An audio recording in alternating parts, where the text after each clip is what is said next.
Wala ng height at age qualification para sa security guard sa ilalim ng RA 11917. Hello mga idol at followers, ito na naman ang inyong kaibigan, si Citizen Watch, na nagsasabi na sana panoorin niyo ang bidyong ito hanggang sa dulo dahil for today's video ang isa-share ko po sa inyo ay tungkol sa profession ng security guard sa panahon ni dating Pangulong Rodrigo Duterte.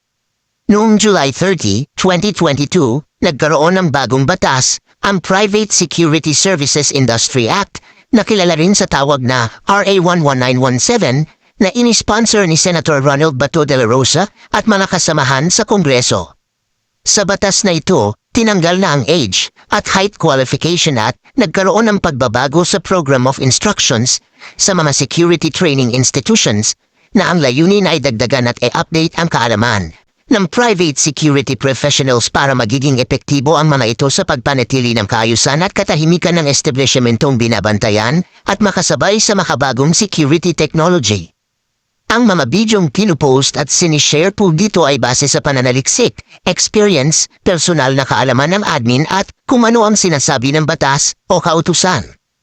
Ang tanging layunin lamang ng post na ito is for educational and information dissemination only.